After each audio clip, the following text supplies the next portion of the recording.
देखो इसमें हिंदी है। हिंदी नंबर कितना नंबर का पूछता है?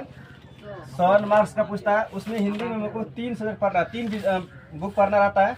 पाला गोधोली, दूसरा वर्णिका, तीसरा हिंदी व्याकरण, ठीक ना।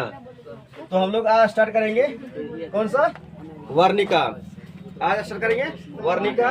और वर्णिका में कुल जो पूछा जाता है कुल मार्क्स का कितना नंबर का?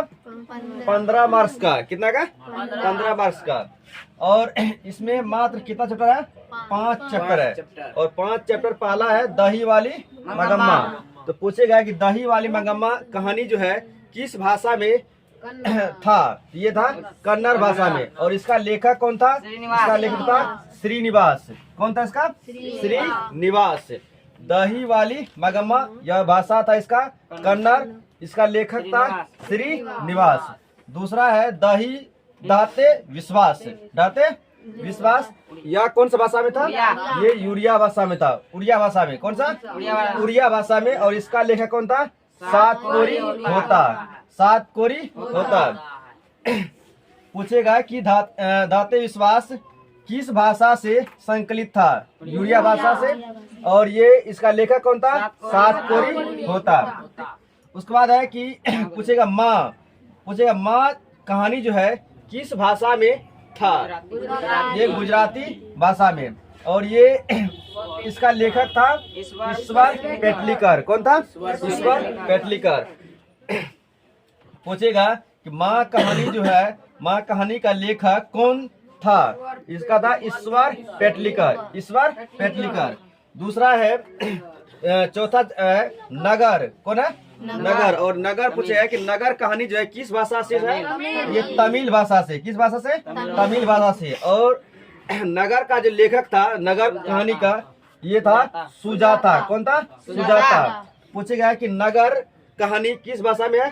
तमिल भाषा में। और नगर का लेखक कौन है? सुजाता। कौन है? सुजाता।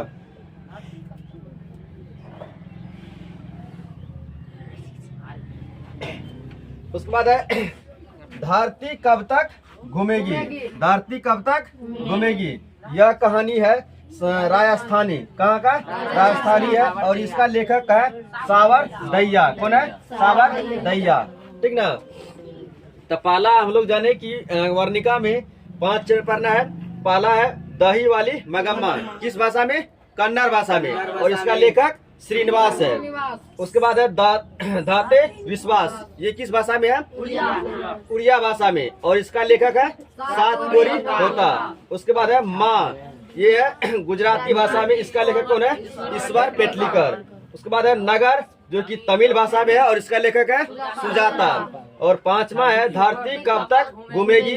ये है राजस्थानी। और इसका लेखक है सावर दैया। दही वाली मगम्मा में एक पारिवारिक घटना के बारे में बताया गया है।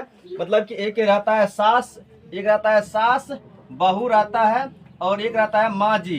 एक रहता है माँ जी। और एक रहता है मतलब बहू की बेटा रहता है, ठीक ना। और बहू का बेटा रहता है। एक और रहता है, व्यक्ति आता है जिसका नाम था जुआरी रगम्पा। क्या नाम है? रगम्पा एक ऐसा व्यक्ति था कि गांव का लंपट जुआरी रहता था, ठीक ना। और वह चाहता है कि बहू मतलब इससे सास से जो है, मतलब बहू की सास से शादी करना चाहता है। किसका नाम है? रगम्पा। क्या नाम था? रगम्पा, ठीक ना। रगम्पा। और उसके बाद है धाते विश्वास। इसमें बताया गया है कि बाढ़ के बारे में। किस बारे में? बाढ़ के बारे में। और इसके बाद एक माँ है। माँ चैप्टर में एक रहता है मंगू। क्या रहता है ना? मंगू, जो कि बचपन से ही गूंगा रहता है, ठीक ना। उसी के बारे में दर्शाया गया है, ठीक ना। कि मतलब एक माँ जो है अपने बेटा से कितना प्यार करता है, इसी के बारे में दर्शाया गया किसमें? तीसरा में माँ चैप्टर में।